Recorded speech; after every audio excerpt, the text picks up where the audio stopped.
اعوذ باللہ من الشیطان الرجیم بسم اللہ الرحمن الرحیم۔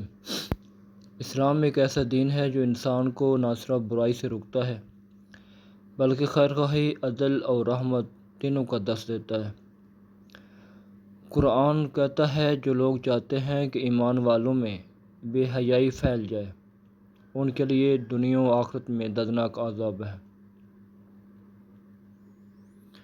یعنی اسلام ہمیں دوسروں کے گناہ چھپانے کی تعلیم دیتا ہے، نہ کہ انہیں لوگوں میں پھیلانے کی۔ رسول اکرم صلی اللہ علیہ وسلم نے فرمایا، جو شخص کسی مسلمان کا عیب چھپائے اللہ تعالیٰ قیامت کے دن اس کی عیب چھپائے گا۔ یہ حدیث ہمیں بتاتی ہے کہ اگر کوئی بندہ اپنے گناہ پر شرمندہ ہو، توبہ کرنا چاہتا ہو تو اس پر پردہ ڈالنا اور اصلاح کی ترغیب دینا افضل عمل ہے۔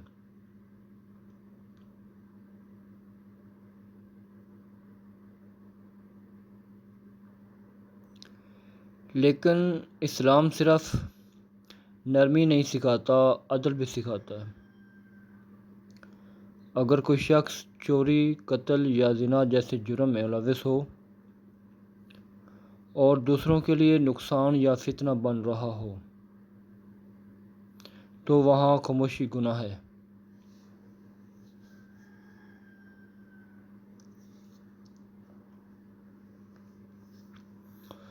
قرآن کہتا ہے اور گواہی کو نہ چھپاؤ، جو گواہی چھپائے اس کا دل گنہگار ہے۔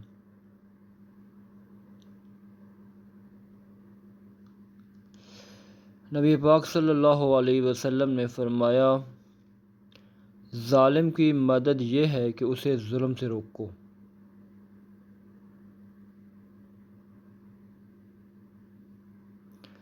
یعنی اگر کوئی شخص ظلم یا جرم میں مبتلا ہے تو اس کو روکنا، یہی اس کی حقیقی خیر خواہی ہے۔ اگر کوئی چوری کرے اور توبہ کر لے، نقصان پورا کر دے تو اس پر پردہ ڈالنا نیکی ہے۔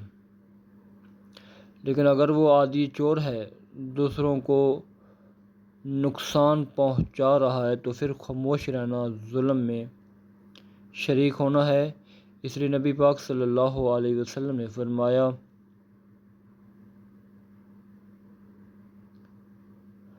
اگر محمد صلی اللہ علیہ وسلم کی بیٹی فاطمہ بھی چوری کرے تو میں اس کا ہاتھ کاٹ دوں گا۔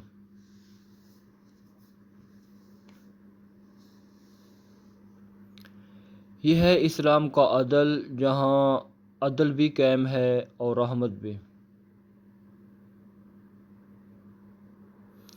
اسلام ہمیں سکھاتا ہے کہ جب گناہ خفیہ اور ذاتی ہو پردہ ڈالو، اصلاح کرو۔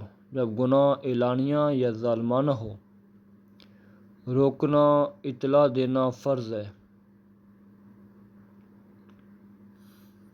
عیب چھپانا نیکی ہے مگر جرم چھپانا ظلم ہے۔ اسلام عدل اور رحمت کا دین ہے، نہ اندھی نرمی نہ اندھی سختی، بلکہ ایک خوبصورت توازن۔